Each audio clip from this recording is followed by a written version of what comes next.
নমস্কার বন্ধুরা, আমি তুহিন আর আমার কিচেনে আপনাদের সবাইকে স্বাগত। গুড় আম বা গুড় আমের আচার বানানোর জন্য আমি এখানে প্রথমেই নিয়ে নিয়েছি 500 গ্রাম আম। এখানে 500 গ্রামে আমার 4 পিস হয়েছে। আপনারা যে পরিমাণ আমের আচার বানাতে চান সেই পরিমাণে কিন্তু নিয়ে বানাতে পারেন। আমি এখানে 500 গ্রাম আমের জন্য যে মশলা ব্যবহার করব বা গুড় ব্যবহার করব তার পরিমাপ সব দেখিয়ে দেবো। সেটাকে শুধু আপনারা ডবল করে দেবেন। চলুন কিভাবে আমি এই গুড় আম আচারটা বানাই দেখিয়ে দিই। প্রথমে আমি বলে রাখি, আমগুলোকে কিন্তু আমি ভালো করে ধুয়ে নিয়েছি। ধুয়ে নেওয়ার পর ভালো করে মুছে নিতে হবে। মুছে নেওয়ার পর আমি আমটাকে আপনাদের সামনে দেখাচ্ছি কিভাবে কাটতে হয়। প্রথমে আমটাকে মাঝখান বরাবর কেটে নিতে হবে। তার আগে বোটার অংশটা ফেলে দিতে হবে কেটে। মাঝখান বরাবর 2 ফালা করে কেটে নেওয়ার পর 2 ফালাটাকে মাঝ বরাবর আবারও কেটে নিতে হবে। টোটাল একটা আমের 8 পিস হবে। ভিডিওতে দেখুন কিভাবে আমি কাটছি এবং পিসগুলো কিন্তু একটু বড় বড় করে রাখতে হবে। আমের মাঝখানে যে বীজের অংশটা আছে সেটাকে কিন্তু ফেলে দিতে হবে।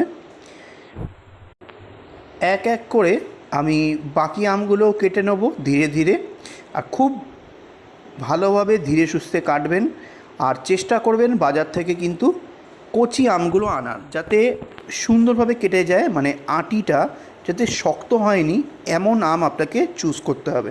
সেটা কিন্তু দোকানদারকেই বললেই তারা বলে দেবে যে আটি শক্ত হবে না পাতলা হবে। এইবার বাকি আমগুলো আমি সেম প্রসেসে কেটে নেব। দেখুন আমি ঝুড়ির মধ্যে সব আমগুলো নিয়ে নিয়েছি।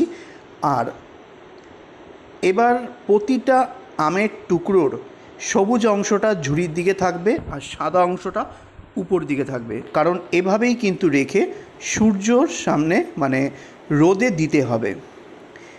রোদে কিন্তু আমি 1 ঘন্টার জন্য এই আমগুলোকে শুকিয়ে নেব, যাতে আমের গায়ে যে জলীয় পদার্থ থাকে বা ধোয়ার পর যদি কোনো জল থেকেও থাকে সেটা যাতে শুকিয়ে যায়। আচারে কিন্তু জল মানে বিষক্রিয়া হয়ে যাওয়ার মতো অবস্থা। বিষক্রিয়া এখানে কেন বলছি, আমের আচারে যদি জল থাকে আমের আচার কিন্তু ভালো হবে না এবং ভালোও থাকবে না, খুব তাড়াতাড়ি নষ্ট হয়ে যাবে। এইবার এটাকে আমি 1 ঘন্টার জন্য রোদে দিয়ে রাখবো। রোদে দেওয়ার পর 1 ঘন্টা পরে ফিরে আসছি। ঠিক 1 ঘন্টা পর ফিরে এসেছি।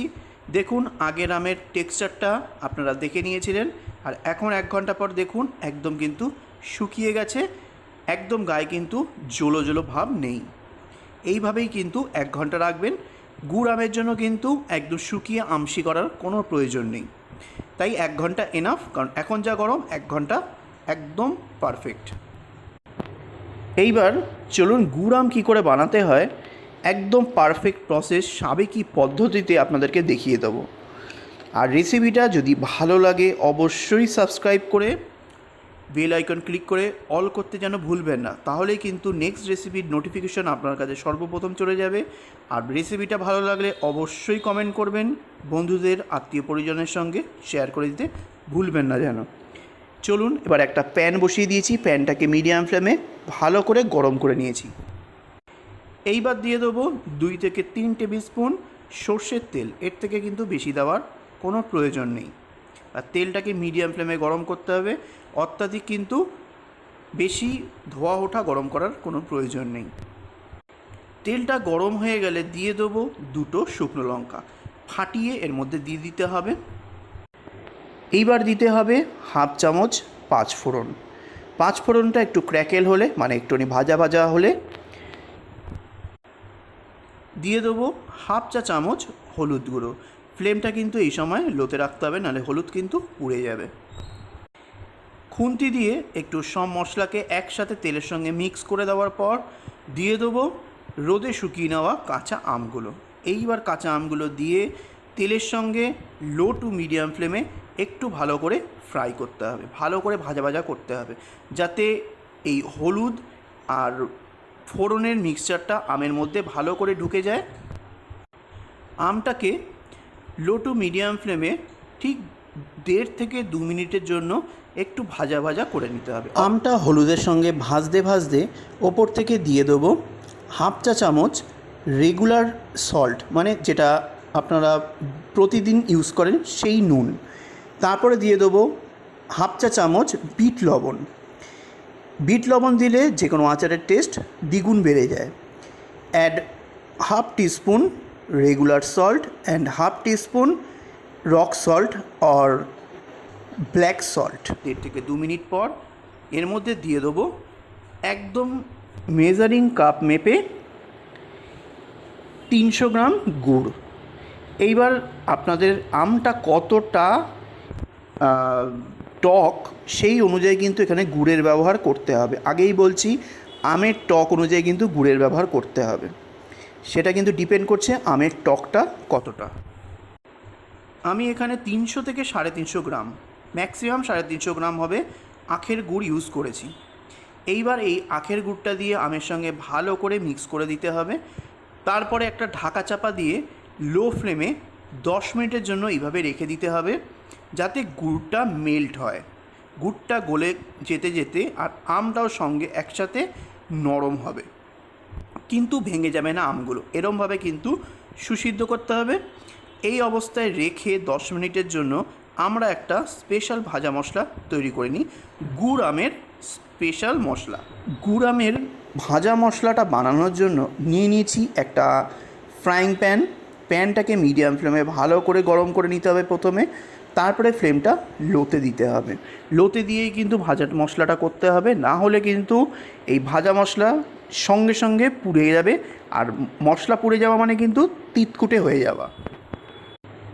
এবার প্রথমেই দিয়ে দেবো 1 চা চামচ সাদা জিরে, হোয়াইট কিউমিন, দিয়ে দেবো 1 চা চামচ গোটা ধনে, 1 টিস্পুন হোল কোরিয়েন্ডার সিড, দিয়ে দেবো 2টো শুকনো লঙ্কা, অ্যাড 2 ড্রাই রেড চিলিজ, দিয়ে দেবো 1 টিস্পুন মৌরি, অ্যাড 1 টিস্পুন ফেনাল সিড, দিয়ে দেবো 1/2 চামচ পাঁচফোড়ন, অ্যাড 1/2 টিস্পুন বেঙ্গলি 5 স্পাইসেস।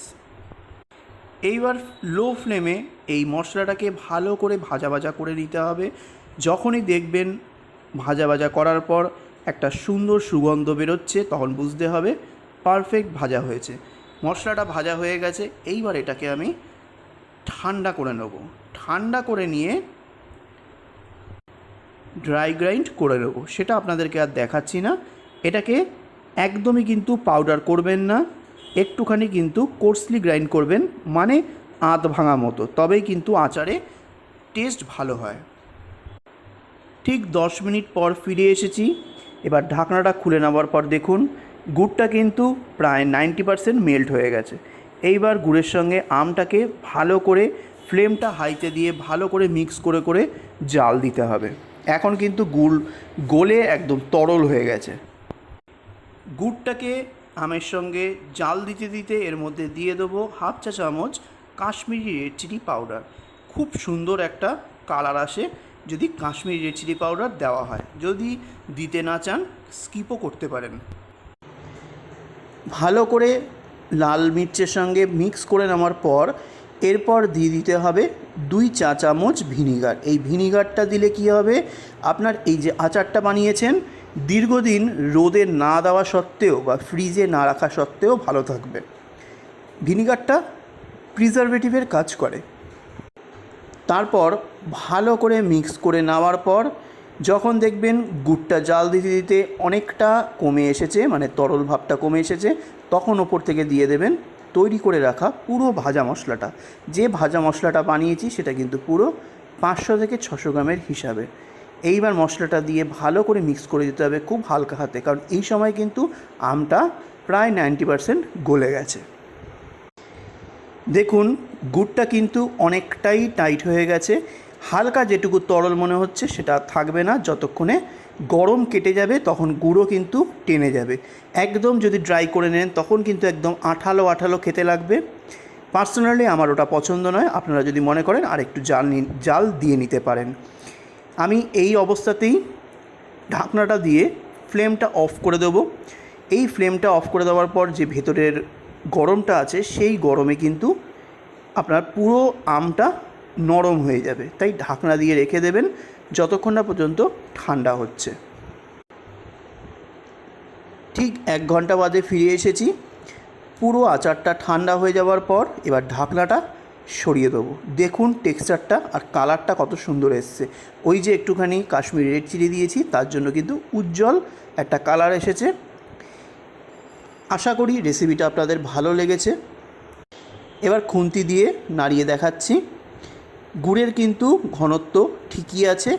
এইবার যতদিন খাবেন রেখে রেখে গুড় কিন্তু আরও টাইট হবে। তো এই অবস্থায় রাখাটাই কিন্তু ভালো হয়েছে। অবশ্যই রেসিপিটা কিন্তু ভালো লাগলে বন্ধুদের সঙ্গে শেয়ার করে দেবেন আর কমেন্ট করে লাইক করতে কিন্তু ভুলবেন না যেন। নমস্কার।